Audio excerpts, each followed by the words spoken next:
Welcome. It is good to see many familiar faces and names. We're glad to have you all here.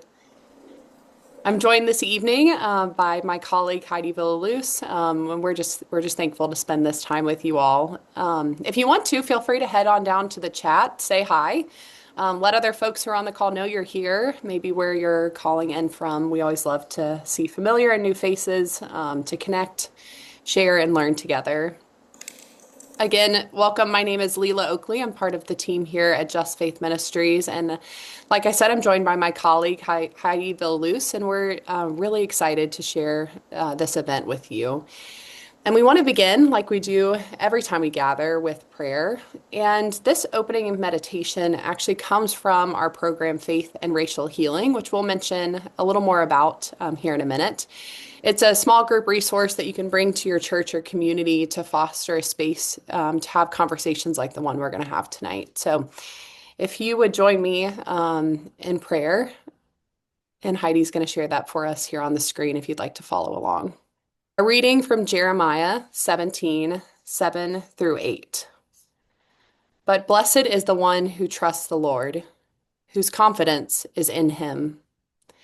They will be like a tree planted by the water that sends out its roots by the stream. It does not fear when heat comes. Its leaves are always green.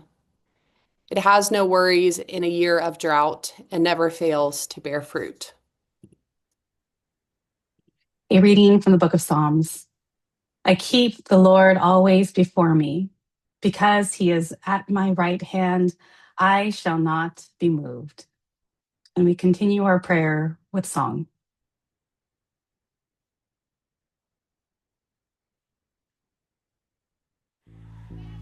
Back in the day, we were marching with Dr. King. And, us youngsters, some of us would take off by ourselves. And we would just march all day and sing. After a while, somebody would say, let's get something to eat. So we would stop. We'd go in this restaurant. And we sit down. We saw the waitress when she went in the back. And then she wouldn't come back out.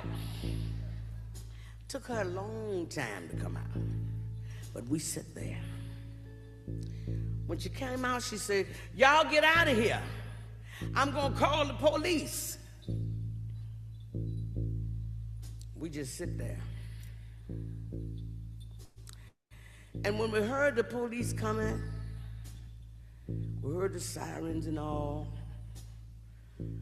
we joined together, made our chain, locked arms, and we began to sing this song.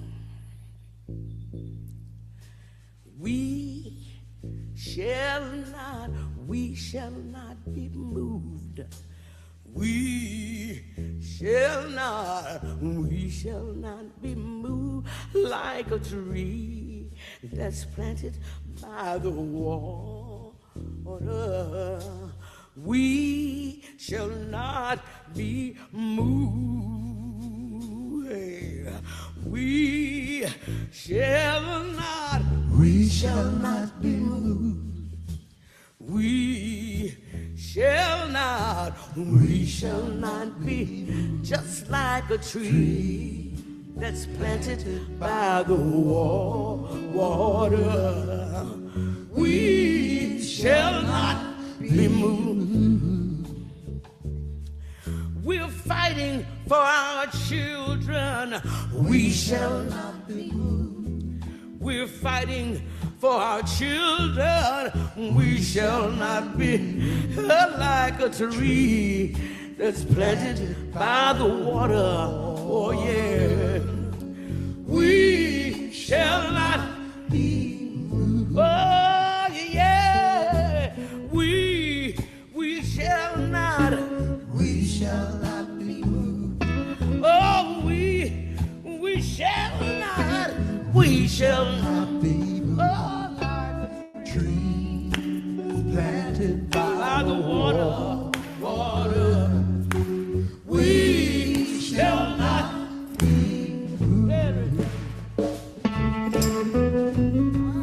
Dearest Jesus, come and sit with us today. Show us the lies that are still embedded in the soul of America's consciousness.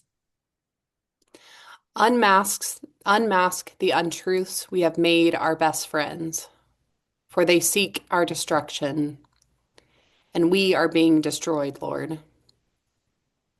Reveal the ways the lies have distorted and destroyed our relationships. They break your shalom daily. Jesus, give us courage to embrace the truth about ourselves and you and our world. Truth. We are all made in your image. Truth, you are God, we are not. You are God. Money is not. You are God, jails, bombs, and bullets are not. And Jesus, give us faith to believe.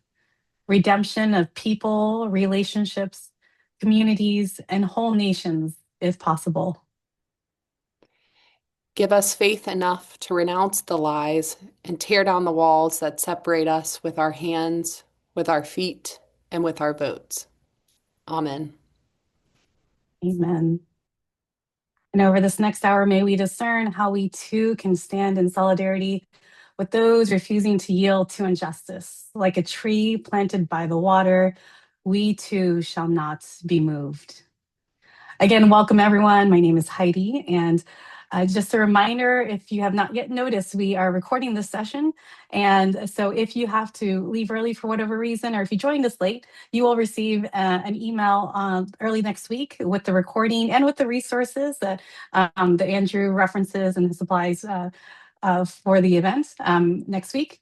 And during the event, we invite you to drop questions in for Andrew. We will have a question and answer portion later on. And so we can collect them as you go. And then there will be time for you to engage with Andrew with your questions.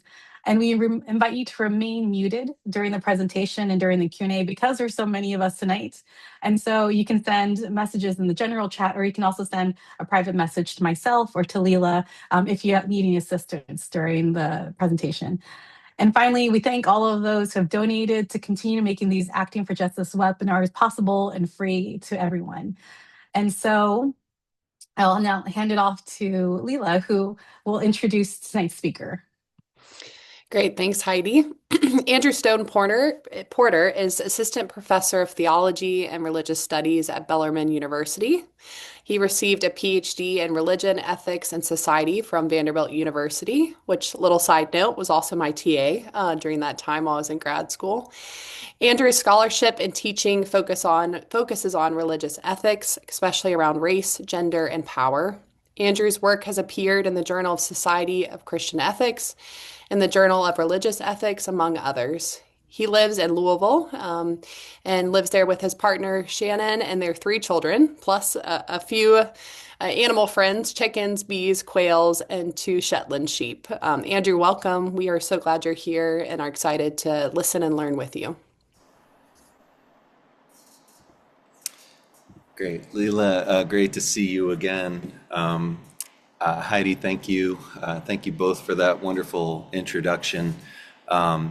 Leela, actually, not only was I your TA, I'm pretty sure I was your TA in the fall of 2016 when all of the madness that we're currently experiencing first got started. I remember at the Divinity School a couple days after Election Day in the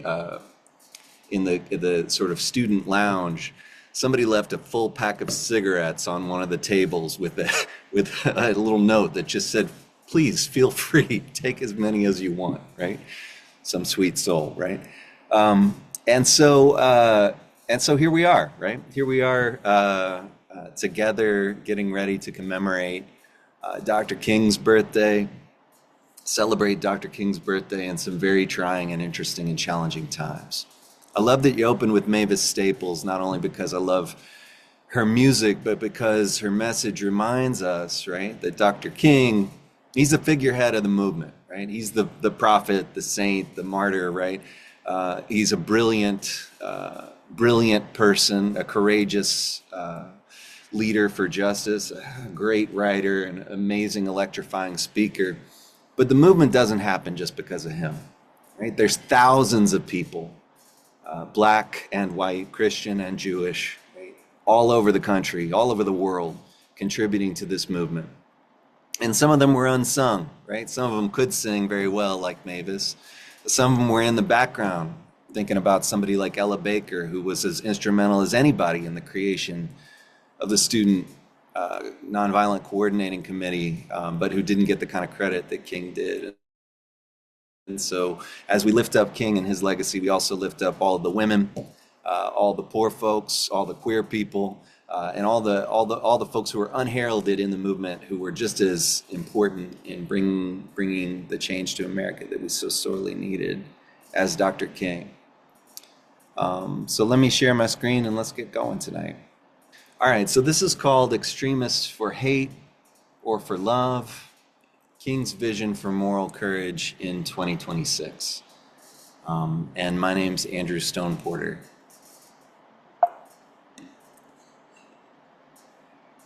I want to start by recalling the message and the image of King that we get from the popular media, from politicians, from our elementary school teachers. Bless every elementary school teacher on this call, right? Sometimes we don't get the full picture of who King is. We're now nearly 60 years removed from King's assassination, right? He wouldn't even be 100 years old if he lived to today. And today everybody wants a piece of Martin Luther King Jr., such that it's not always clear exactly what his message really was to the people of America. So I want to start with a little clip, and this comes from former House Speaker Kevin McCarthy, reflecting on King's legacy in light of critical race theory, which, if you'll recall, a couple years ago was the big term that was under fire, right, as indoctrinating people for a reverse racism, right? Now it's DEI, but at the time it was critical race theory that folks were so concerned about. And here's what Leader McCarthy has to say about critical race theory and Dr. King. Critical race theory goes against everything Martin Luther King has ever told us. Don't judge us by the color of our skin. And now they're embracing it, right? They're going backwards. Let's listen one more time. Critical race theory goes against everything Martin Luther King has ever told us. Don't judge us by the color of our skin. And now they're embracing it, right? They're going backwards. Okay. So what's interesting, I think, about that clip is that what Leader McCarthy says is that critical race theory goes against everything Martin Luther King has ever taught us. And then he proceeds to offer one quote. And the quote is, "Don't judge us by the color of our skin," right? And the reference is back to King's 1963 I Have a Dream speech, where he hopes that one day his sons will be judged not by the color of their skin, but by the content of their character. Right? And King did say that, of course. And King also said a whole lot of other stuff. So what I want to do in the first part of tonight's talk is to give us a fuller picture of who King was, what his message was, and particularly where he was at the end of his life in 1968 as he reflected on 13 years of leadership, of struggle, of success, failure, and where he felt the moment and the movement needed to go from there. That's going to be part one. Part two, we're going to delve back into King's philosophy of nonviolence by looking not at his own work, but at that of his mentor, Howard Thurman. And then finally, we're going to pivot to today to find out what insights we can gain from King and Thurman as we confront our situation here in the bitter winter of 2026. So if Leader McCarthy's interpretation of critical race theory represents one, I think, whitewashing of Dr. King, another one, I think, is present at the National Memorial to Dr. King in Washington, D.C. It's a beautiful memorial. And it's also one which presents a certain King in a certain light. that I think needs a little bit of filling out. The monument is arranged with a series of quotations from King that are carved into the stone, and then a giant statue of King that emerges facing the tidal basin, looking out against the monument to the slaveholder Thomas Jefferson. Here's some of the quotes that are visible at the memorial. One says, "Out of the mountain of despair, a stone of hope." Another, "Injustice anywhere is a threat to justice everywhere. We're caught in an inescapable network of mutuality tied in a single garment of destiny. Whatever affects one directly affects all indirectly. Darkness cannot drive out darkness. Only light can do that. Hate cannot drive out hate. Only love can do that.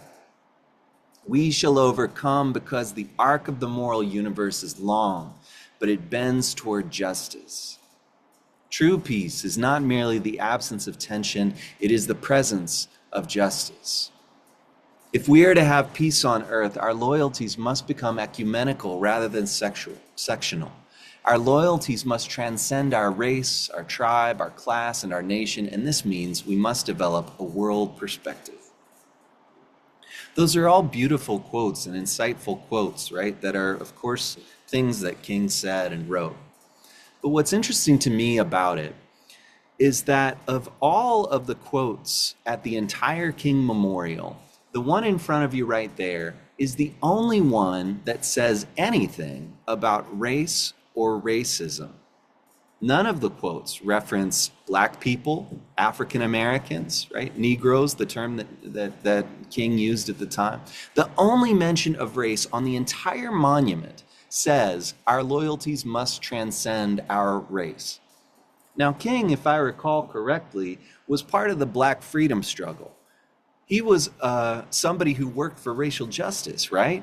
And so what's going on with the monument that the only mention of race at the entire monument minimizes its importance? It causes us to wonder how somebody like King has been drawn into the national narrative, the national myth of American greatness, American exceptionalism, right? Where he belongs, certainly, as one of the few persons within American history to have a monument to himself at the National Mall. But I would submit that the monument kind of whitewashes King, even to the point that the stone which depicts King is white. I want to offer a vision of a different King tonight as we begin. And I want to offer it by bringing up the notion that King is one of our universally beloved Americans. And certainly that's true, right? We'll celebrate his birthday on Monday. He's got a national holiday devoted to him, a monument on the National Mall. Everybody, as I said earlier, wants a piece of King, but that wasn't the case when he was alive. In 1966, the national approval rating of Americans for Martin Luther King Jr. was 33%.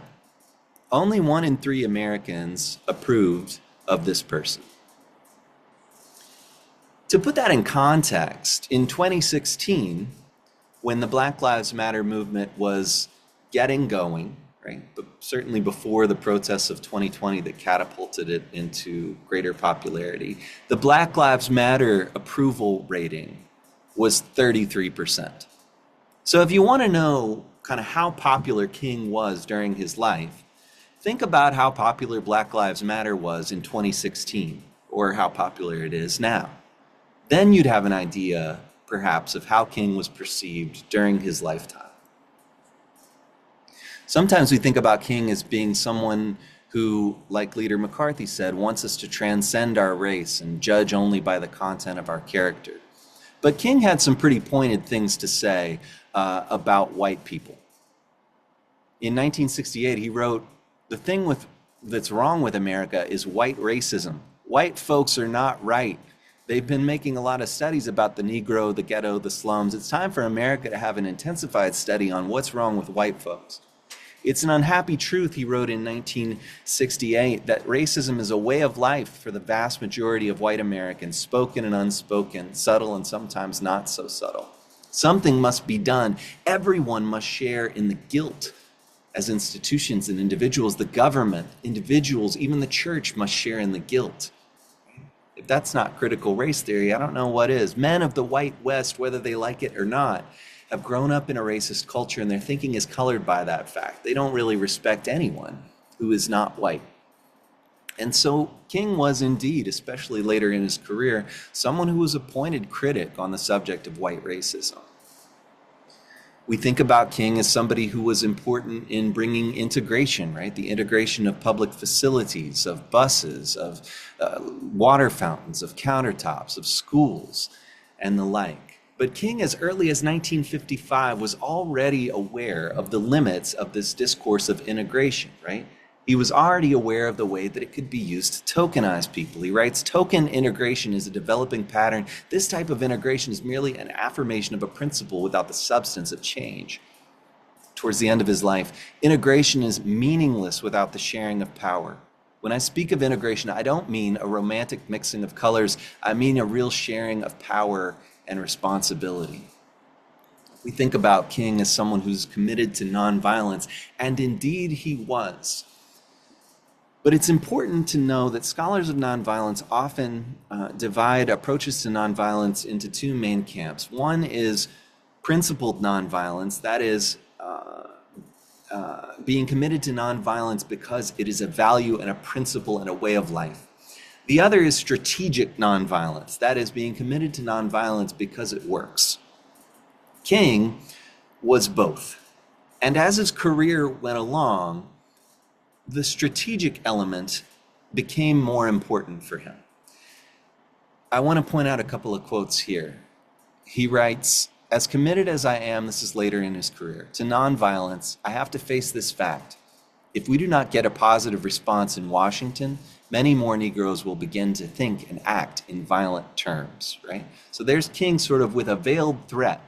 We can do this in the nonviolent way, or if not, perhaps violence is going to happen.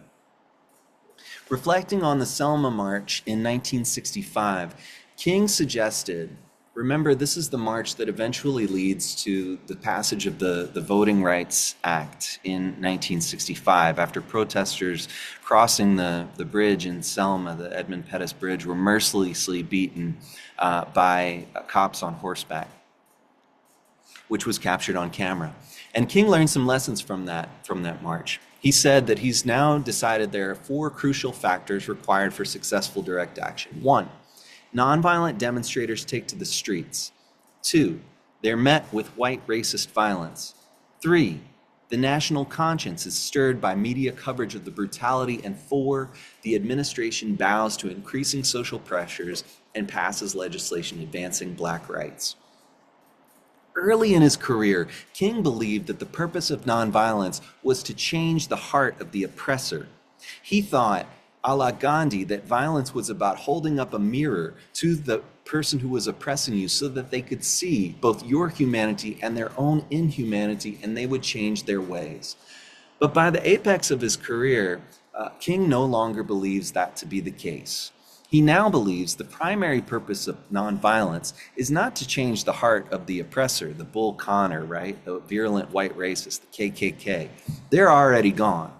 The purpose of nonviolence, he thinks, is to galvanize the masses who are in the middle, who are maybe kind of paying attention, who are maybe sort of supportive of the movement for justice, but they're not involved or informed or certainly ready to take risks. But if you can dramatize the injustice for them on their television screens, you can then galvanize them to enact public pressure on an administration and get change happening. Notice also that in King's developed mature understanding of nonviolence, violence is an essential ingredient. That is to say, the violence that is inflicted upon the protesters is part of what happens that moves the legislative process along. So there's sort of a tension between violence and nonviolence in King's later work. King also was not anybody who was afraid, as many of you know, to criticize the American government. He called his government, the greatest purveyor of violence in the world. He called for the restructuring of the whole of American society. He said, God didn't call America to do what she's doing in the world now. We've committed more war crimes than any nation in the world. He called the Vietnam War one of the most unjust wars that has ever been fought in the history of the world. King was assassinated on April 4th in Memphis, Tennessee. He had already written the notes for the sermon he was going to give that Sunday in a church in Memphis, and the sermon was going to be called Why America May Go to Hell. So this is someone who was deeply critical of the United States, right? Not someone who lifted up America as a complete or finished project. In a posthumously published essay called A Testament of Hope, King reflected back on the successes and limitations of the civil rights movement. At this point, King, who struggled with debilitating depression, who had been jailed and beaten and criticized from right and left, from black and white, had a very realist view of what had been achieved and what was still to be done. At this point, King writes that America is deeply racist and its democracy is flawed economically and socially. Justice for black people cannot be achieved without radical changes in the structure of our society, that black people have received inferior resources, each of which, housing and employment, would require billions of dollars to correct. And that's 1968 dollars, right? So think about what that means in 2025.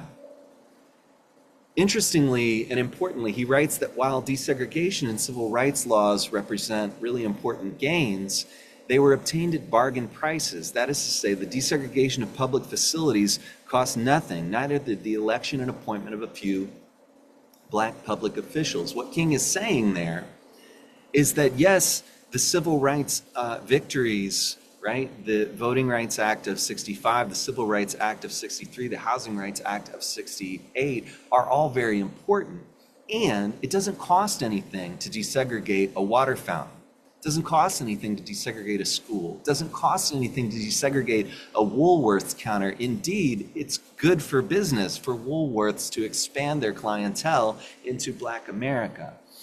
But what does cost something is undoing centuries of enslavement and Jim Crow segregation that have enacted transgenerational wealth gaps and gaps in power and privilege that King now recognizes in 1968. He has a critique at this point, having been part of the movement for 13 years, of the ways that white people, particularly young white people, had joined the movement with a kind of faith that they were going to be white saviors. He writes of Black Americans that they had been brutally and deliberately exploited, but because of this, he thought Black people brought a special spiritual and moral contribution to American life, a contribution without which America could not survive. Now, this isn't because he thinks Black people are essentially better than white people, sort of the misinterpretation of what critical race theory says, right? That somehow white people are inherently racist. No, King doesn't think that. He says, I don't think white men has a monopoly on sin or greed, but I think there's been a kind of collective experience, a kind of shared misery in the Black community that makes us a little hard for us to exploit other people. And anticipating the critiques of the Black Lives Matter movement 50 years later, King thinks that the place we have to start is with police relations with the community. In the larger sense, he says police need to cease being occupation troops in the ghetto and start protecting its residents. He closes this essay by writing that the descent of the Black freedom struggle is not anti-patriotic. Indeed, it's in line with the best and purest of American ideals at their best. This descent, he writes, is America's hope. It shines in the long tradition of American ideals, beginning in New England through abolitionism, through the populist revolt, through the elections of Roosevelt and Kennedy. America hasn't changed because so many think it need not change, but this, he writes, is the illusion of the damned. And then finally, King brings his movement into conversation with the movement of Jesus of Nazareth. A voice out of Bethlehem 2,000 years ago said that all men are equal. It said right would triumph. Jesus of Nazareth wrote no books. He owned no property to endow him with influence. He had no friends in the courts of the powerful. But he changed the course of humankind with only the poor and the despised. All right, so there's my sort of refresher on who King was, particularly at the end of his life when he had learned the lessons of 13 years of struggle. But you might be asking yourself at this point, so what? All right, yeah, sure. King might have something in common with critical race theory. He identified that America was systematically racist. But what does that help us to do in 2026? Well, King's strategy, of course, for what to do was nonviolent resistance. And it's important to know, right? We often talk about Gandhi as a source, and Gandhi was indeed a source indirectly and directly for King. But King learned a great deal about what nonviolence resistance was and what the method entailed from his mentor, Howard Thurman. And so in part 2 of tonight's talk, I want to examine what Thurman had to say about Christian nonviolence and how King implemented it to see what insights we can glean for ourselves in 2026. So who's Thurman? You're probably familiar with him, at least by name, if not by writing. He precedes King in birth and outlives him, right? 1899 to 1981. He was dean of the chapel at Howard Divinity School. He became a pastor at an interracial congregation called the Church for the Fellowship of All Peoples. He was dean of Marsh Chapel at Boston University, where King got his PhD. He's the author of 16 books on varied subjects, from theology to commentary to prayer. And he was a teacher and inspiration for Martin Luther King Jr., as well as a generation of Black freedom struggle leaders. One of my teachers, Gary Dorian, a premier historian of social ethics, writes in his magisterial book, Breaking White Supremacy, Martin Luther King Jr. and the Black Social Gospel. He writes, American Christianity has no greater legacy than what King got from Thurman and Benjamin Mays, who was dean of Morehouse College, where King got his bachelor's degree. So that's a pretty striking statement, right? American Christianity has no greater legacy than what King learned in part from Howard Thurman. Let's find out what that was. In his 1949 book, Jesus and the Disinherited, Thurman writes, the significance of the religion of Jesus to people who stand with their backs against the wall has always seemed to me to be crucial.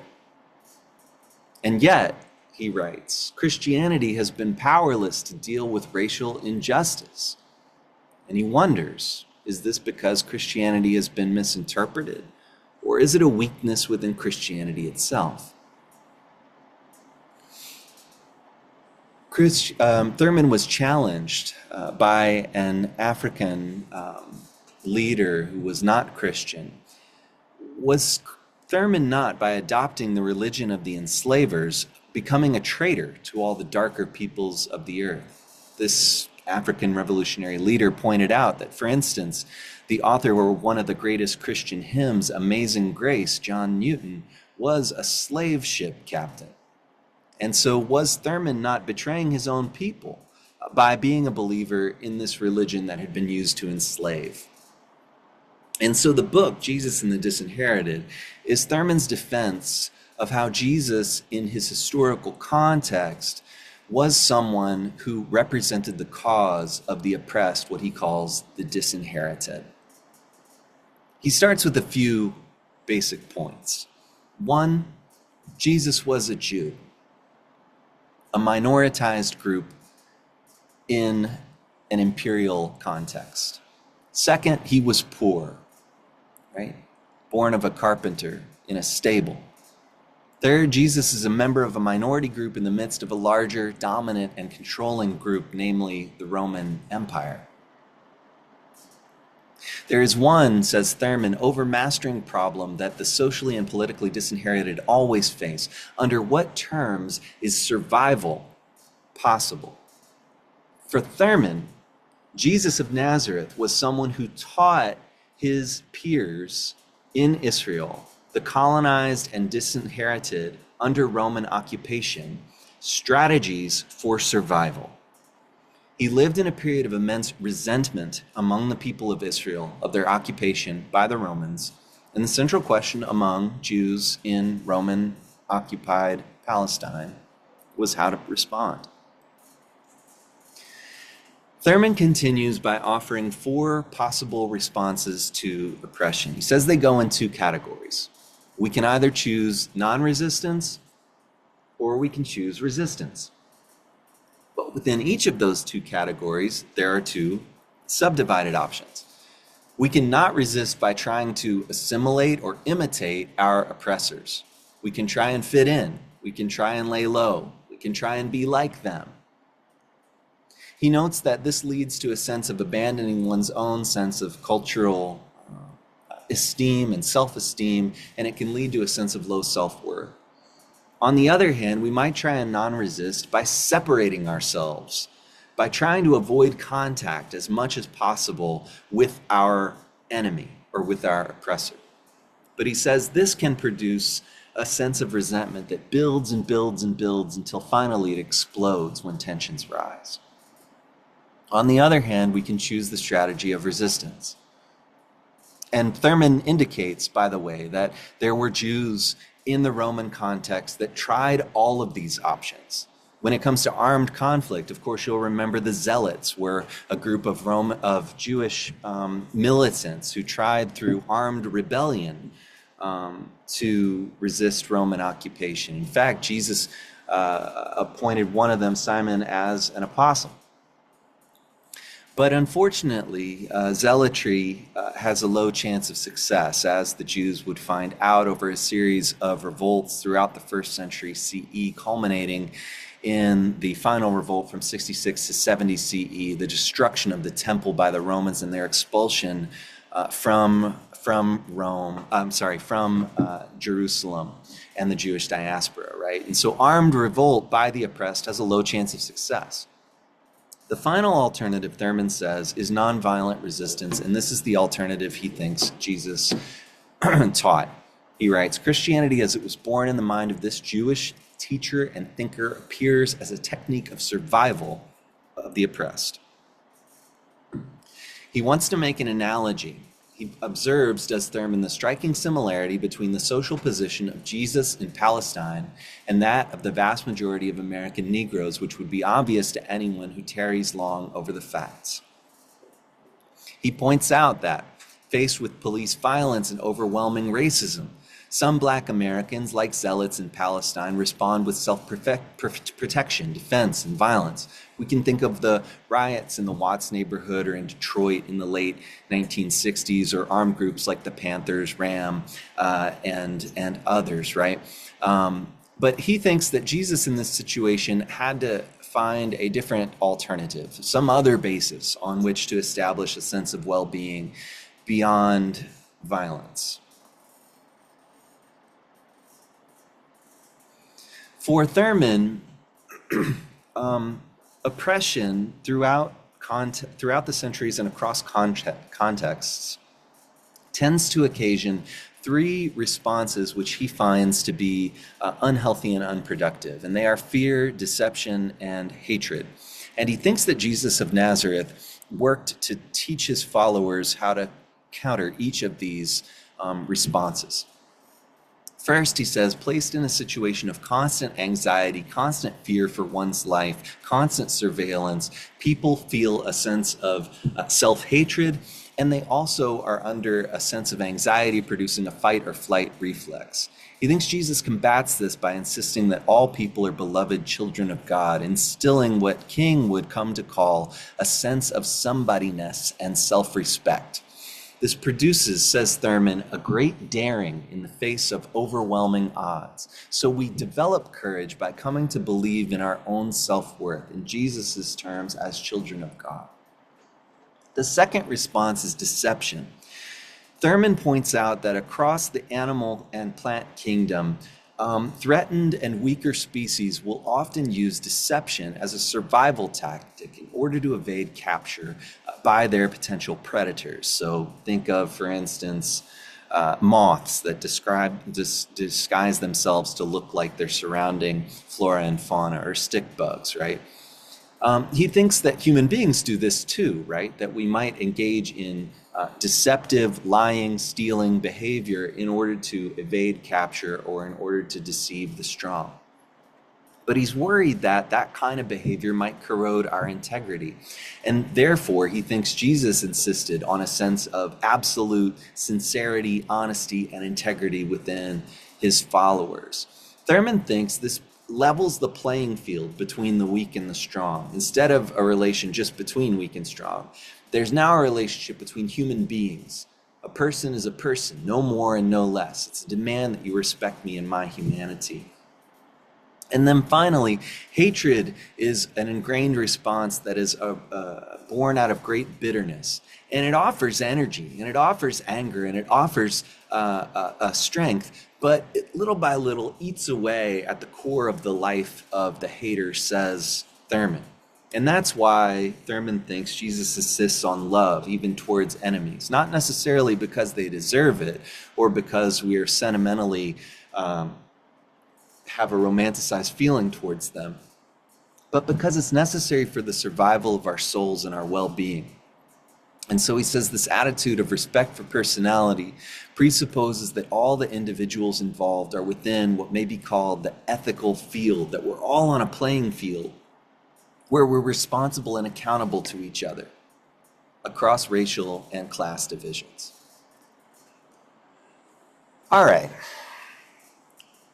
So part 3, how does Thurman's and King's insights, their method and theory of nonviolence, help us to move in and understand the situation we face in 2026? And here we're going to have to get a little political, because the last year has been a disastrous year for American democracy and for racially minoritized, gender minoritized, sexually minoritized, class minoritized, ability minoritized, and religiously minoritized people in this country and across the world. Just to cover a few of the lowlights from the first year of the second Trump administration. The administration pardoned people who tried to overthrow U.S. democracy on January 6, 2021. They demanded that U.S. colleges, universities, law firms, museums, and organizations remove all DEI language and programming on penalty of loss of funding. That includes my own institution. They eliminated international aid to poor countries where people are starving. They ended refugee programs except for white South Africans who are overwhelmingly privileged. They prosecuted and continue to prosecute their political enemies. They executed dozens of people in the Caribbean Sea without trial on suspicion of drug trafficking. They kidnapped a sovereign head of state, killing dozens in the process. They're, as a part of a campaign of mass deportation, they're currently occupying several American cities with the National Guard and ICE, who are arresting people based on their skin color and accent, killing suspects, and most recently killing an unarmed protester, Renee Good, as she tried to flee. We're currently, as an administration, threatening to invade at least 3 countries, including Venezuela, Greenland, and Iran. In short, the current administration is an aspiring authoritarian regime which is aggressively working to dismantle what remains of U.S. liberal democracy, rules-based international law, and commitments to human rights and planetary stewardship. In doing so, the administration seeks to kill, remove, or silence immigrants from non-white majority countries, LGBT and especially transgender people, and promote a traditional Christian nuclear family headed by men with women as domestic child bearers, and to kill, remove, or silence activists, intellectuals, and critics, especially those who point out structural racism and call for reparation. Given those facts, how do these thinkers from the mid-20th century help us to creatively respond in 2025? I think there are some exterior actions and some interior dispositions that King and Thurman help us to cultivate in this moment that are useful. First is that King understood the need to dramatize injustice to inspire mass mobilization. He understood that even in the 1960s, we had an American population that was by and large checked out, by and large disinterested, by and large paying half attention to what was going on in the news. If you want to galvanize a nation, you've got to create a dramatic scene that puts the injustice in a pithy and quick and dramatized and inspirational clip that is going to be accessible to millions of people, right? Not because they're stupid, not because they're bad, not because they're ignorant, but because most people don't have the free time and the privilege and the leisure to be reading the NPR and the New York Times and the Washington Post in the way that everybody on this call is doing, right? And so therefore, if we want to reach out to the masses of people, we've got to go to them, and we do that by dramatizing injustice in a way that can be compartmentalized and digested. That can happen these days by documenting what you see, right? It can happen these days by mass mobilizations. It can happen through acts of resistance. Secondly, King understood, especially in the end of his life when he worked to bring together poor people of all different races, ethnicities, and backgrounds, the need to promote coalitions.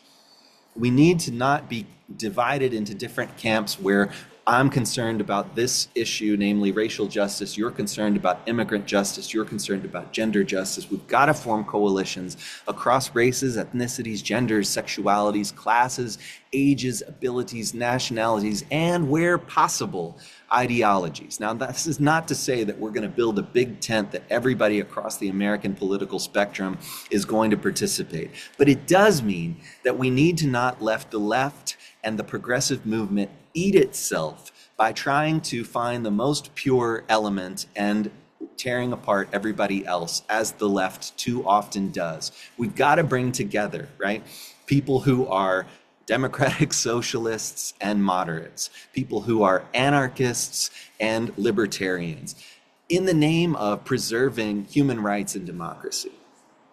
Third, we've got to foreground the leadership of marginalized persons. Now, interestingly enough, in 2026, we have to think, and we should have been doing this all along, but we have to think about leadership in a more expansive way than just the person with the microphone. Now, as I mentioned early on in the talk, that's always been the case. Ella Baker was a leader. She was as important as Martin Luther King Jr. in the civil rights movement. She helped to create and sustain the Southern Christian Leadership Conference and the Student Nonviolent Coordinating Committee. But because of her gender, she was not catapulted to the top of the leadership chain, right? Bayard Rustin was an incredibly important organizer who helped to teach Dr. King the philosophy of nonviolence, right? Who helped to organize the March on Washington in 1963. But he was gay, and so he wasn't able to be at the forefront because the leaders felt that he wasn't going to be accepted by the mainstream public. And so sometimes we've got to seek out leadership.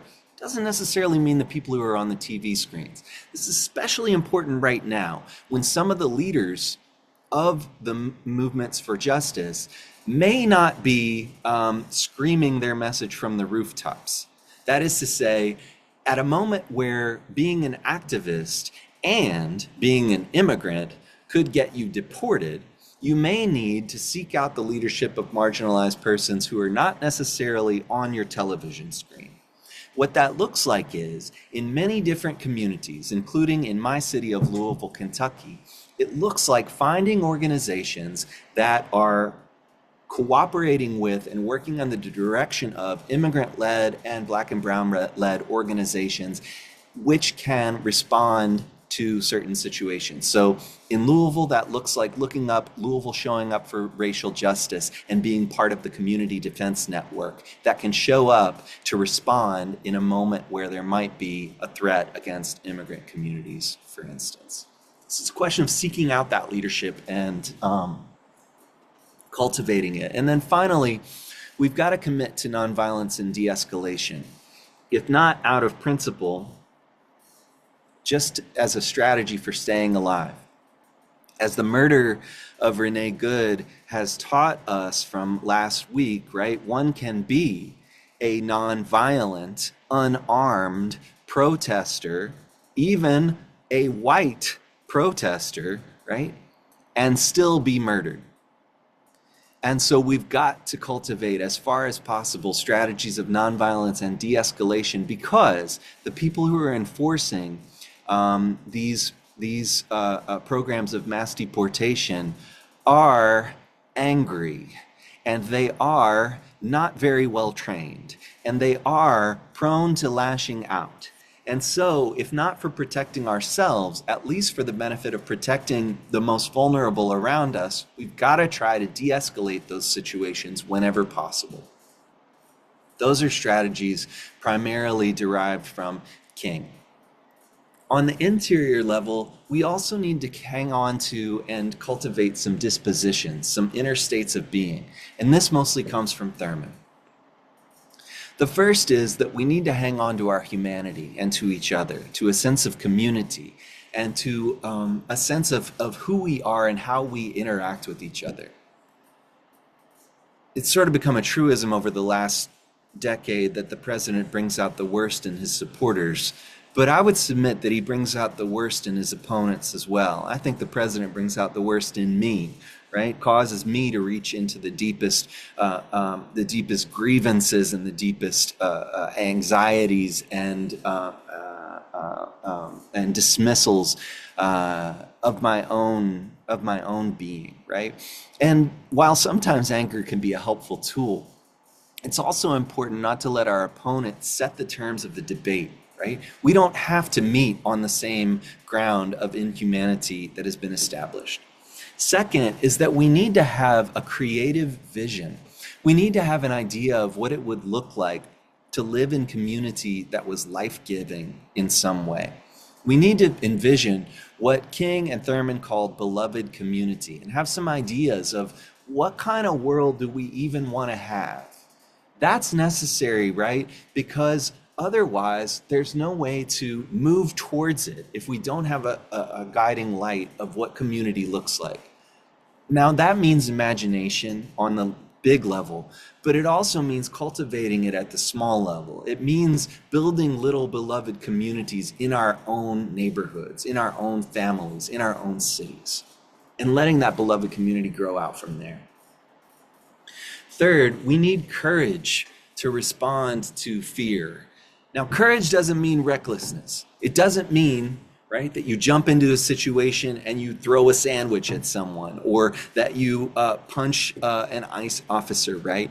What it means is that you move with a sense of self-worth and purpose and presence, so that in every situation, you are prepared to respond rather than have a knee-jerk reaction.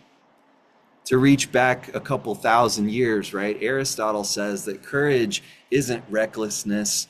It's the happy medium between recklessness and cowardice.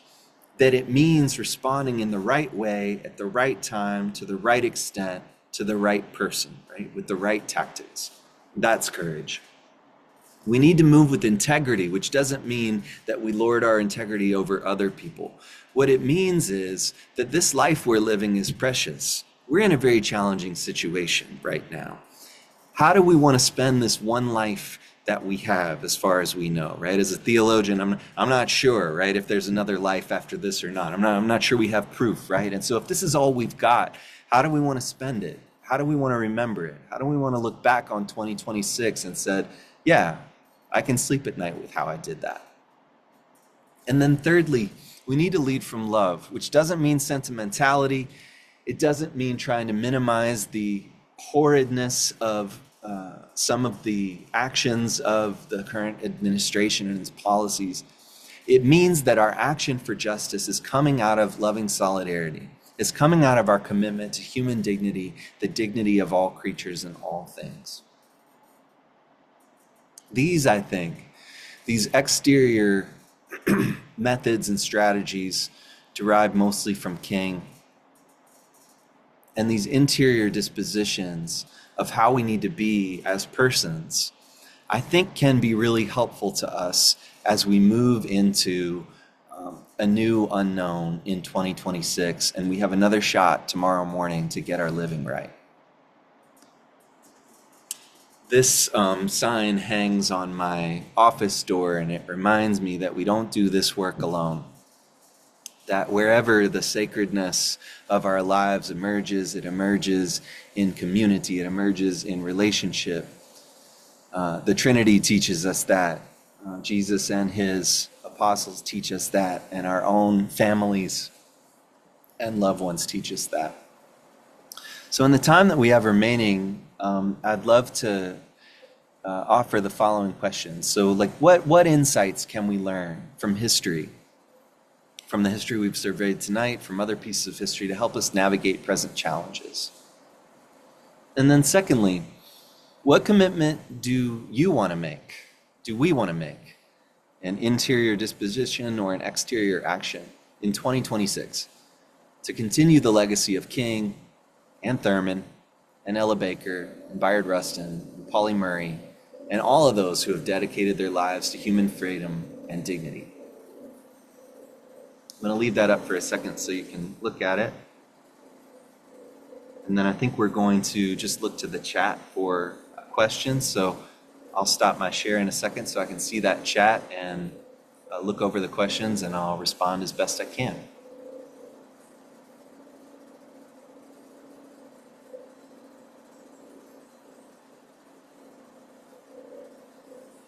Great. Thank you so much, Andrew. And as you all are, excuse me, putting together your questions, and we're going to give you a few moments to think about how you might like to respond to the questions that Andrew posed, or other questions that you may have. And thank you, Andrew, again for such a powerful presentation. I know that I'm coming away with insights, with commitments that I'm going to make myself to the interior and the exterior, what is ours to do in 2026. And so, yes, thank you, Anne, and thank you. If you all want to give Andrew some love in the chat or on screen, and we're going to let you know about some upcoming events that are available to you, opportunities to share those external commitments or to deepen those internal commitments that you're making to yourself. As I straighten my screen right now, here we go. Okay. If you're not aware, we are less than 5 weeks away from Lent, and we are proud to bring you a new Just Faith Lent series. And our series is called Unbound, Seeking the Freedom of God's Love. And so in this Lenten season, we invite you to join us in following Jesus through the wilderness and into the heart of the empire. Very apropos for everything we're talking about this evening. And we invite you to join us for an information session on Wednesday, January 21st. We'll drop the link into the chat for that for registration. You'll get that in your follow-up email as well. And if you'd like to dive deeper and prepare yourselves, prepare your communities to explore the interior dispositions and think about what commitments you'd like to make as a community, some great tools that we have to offer. Our current programs include Faith in Immigration Justice and our Faith in Racial Justice series. And in Faith in Immigration, we facilitate holy and healthy dialogue around immigration, a highly contentious topic, and right now on forefront of everyone's mind. And so participants can walk away from this program better equipped to advocate for immigration policies that are just, effective, and compassionate, and lead their communities in extending hospitality toward their immigrant neighbors. And right now, coming to think about how we might respond in this time. And our Faith in Racial Justice series guides participants in telling the truth about the history of racism in the United States and how we might work toward true reconciliation with God and restoration with one another. And so we'll be sending you the links to these programs as well. And we are going to turn it back to Andrew for some Q&A. So I see some things coming into the chat, and Great. Yeah. Feel free again to share your questions or your commitments for 2026 in the chat.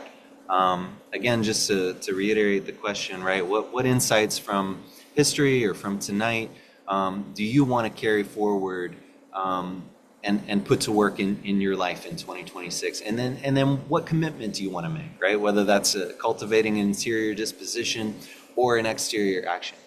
So it looks like so far in the chat, we've got a comment from Bill, who says, for question 2, having the thought that I need to find in my community where there are folks standing up in loving ways to join their efforts, get off my couch and be useful, right? Yeah, that's always the toughest thing, especially in the bitter cold of January, is how to get off your couch and be useful, how to get off our couches and be useful, right? I'm gonna go home and get on my own couch after this tonight, so I definitely feel that.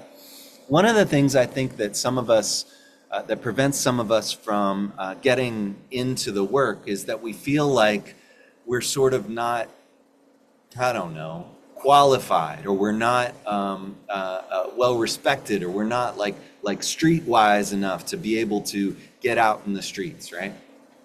And I just want to encourage you to do a couple things. One is that I can tell you that if you show up with an open, curious mind and a loving heart, you're going to be welcomed into a movement, because movements need all the people that they can get.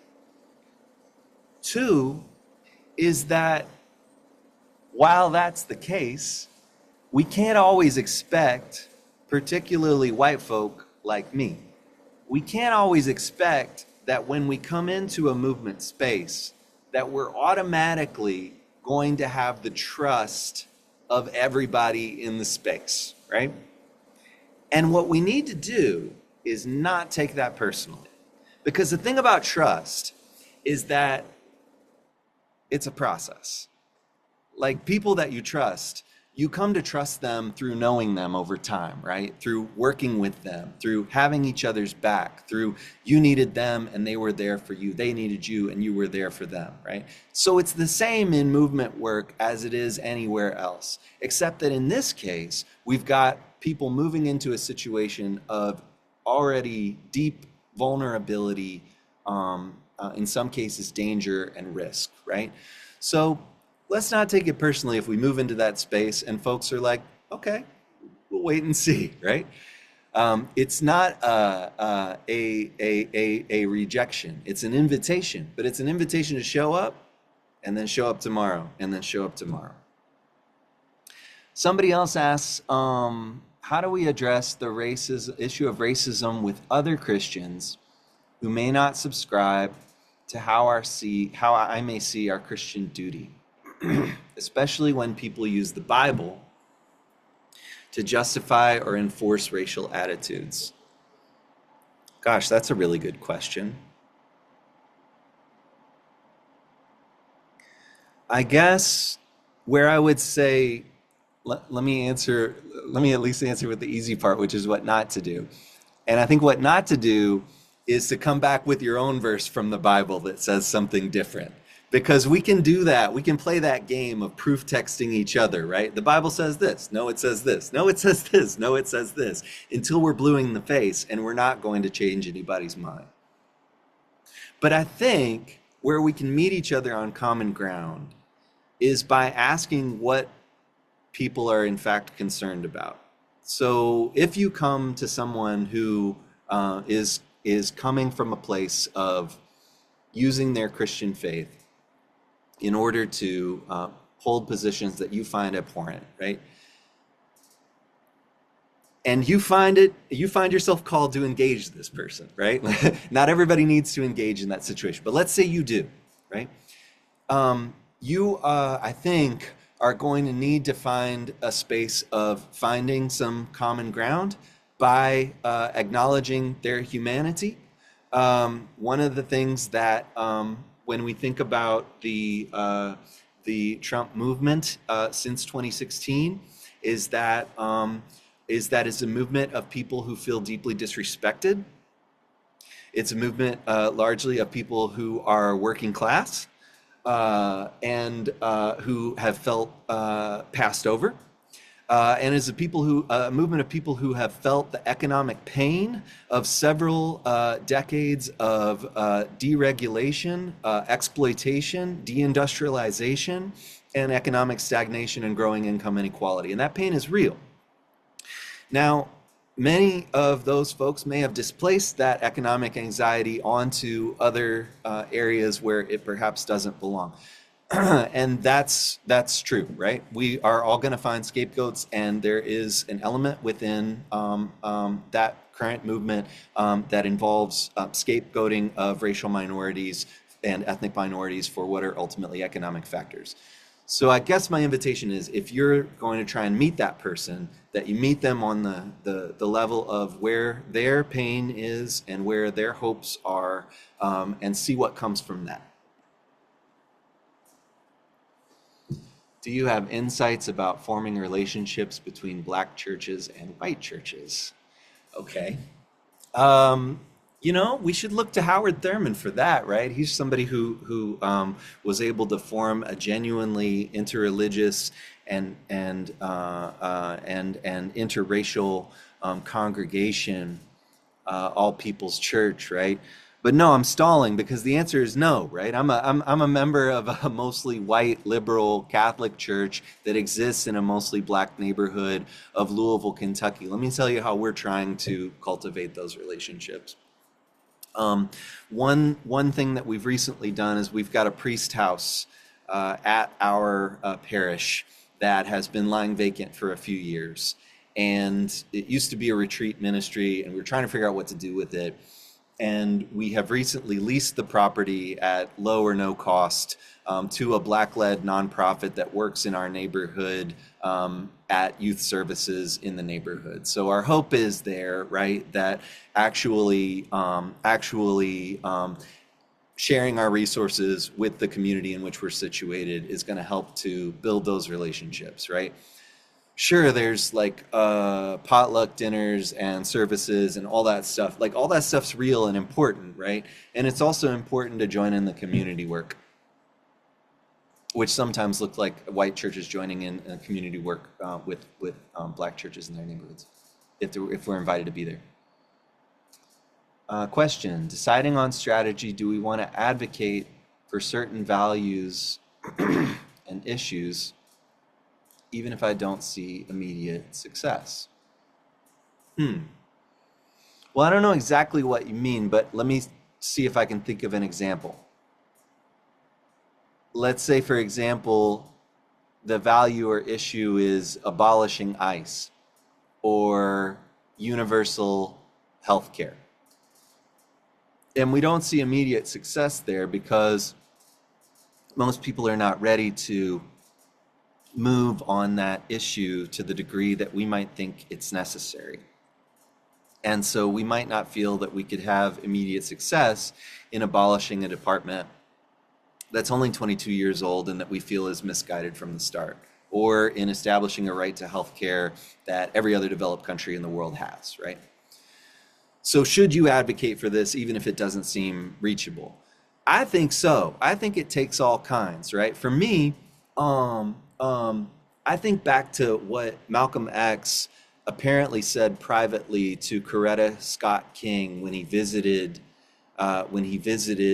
Selma. And he said to King's wife, he said, "Please tell your husband that I am not trying to oppose his agenda. I'm in favor." He said, "If the white people understand what the alternative is, perhaps they'll be willing to hear Dr. King." So you see, X, from his perspective, understood himself as offering this radical perspective that was going to scare people into saying, well, we're not going with this. But yeah, we could do King, right? And integration, and we could do Christian love, right? So in my mind, and I'm not a political strategist, right? So take what I say with a grain of salt. There's a certain efficacy in advocating for what's beyond the horizon because it causes people to reach, if they can't get to the horizon, it at least makes the moderate or progressive position look more reachable by contrast. Such that if I say I want to abolish prisons, right, and you say I want reform of our carceral system, somebody who's on the sidelines is probably like, well, I don't know about abolishing prisons, but I can get behind police reform, right? So for me, yeah, I think it's helpful to advocate whatever position is in your heart, because that's the position you're going to be able to advocate most eloquently anyway.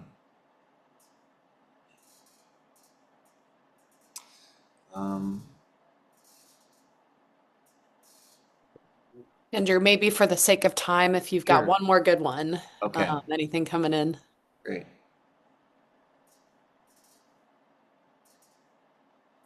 I hesitate to join protests from fear of not coming home that night. I have vulnerable adults who depend on me for care.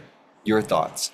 That's really good, right? There is a certain dimension of our movement organizing that can be sort of shaming to people, right? I mean, you talk about you're somebody who is caring for adults, and if you don't come home, right, they are relying on you for this life-giving care, right? This is also a critique that's come from the disabled community, right? Like, hey, I might not be able to get out there and march because the marching route is not accessible for me, right? Or I might not be able to get out there because I'm a single parent with 4 kids at home and I'm not able to do it, right?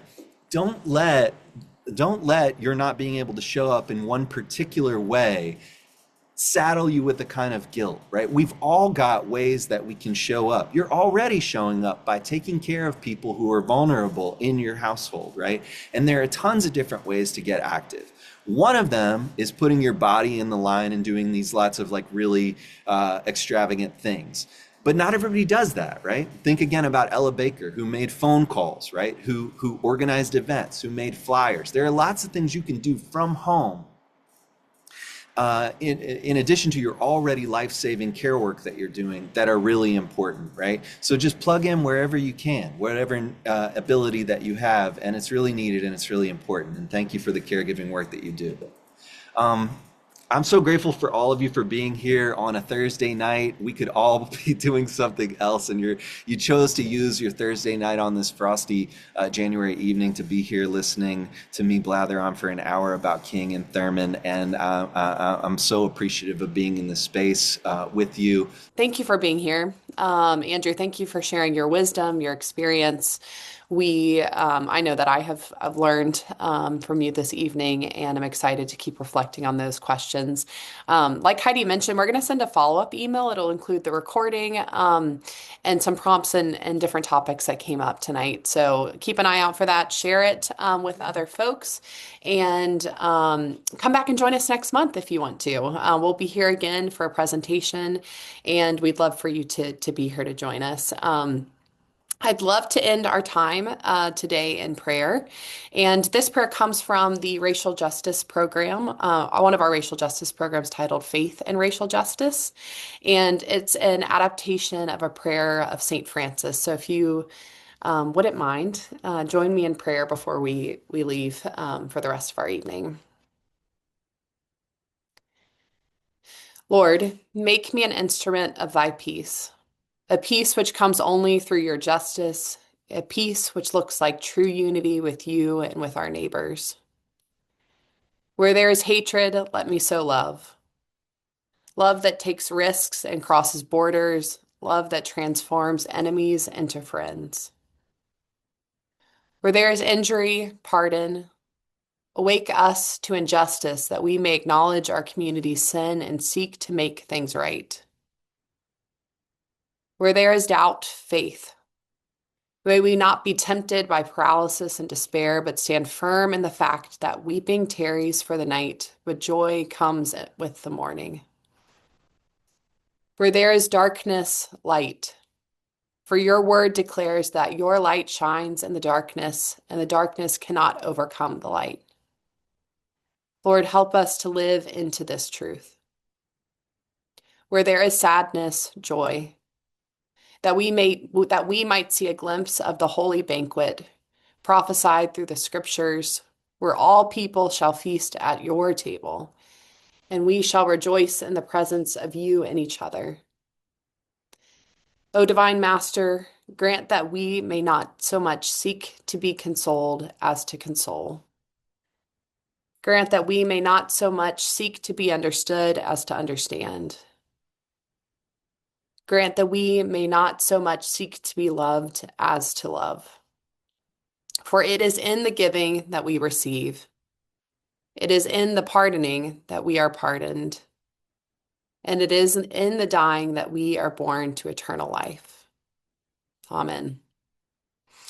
Good night, everyone. Thank you, Andrew. Thank you all for joining us. We look forward to seeing you soon. Feel free to wave goodbye as you sign off, and we'll see you again next month.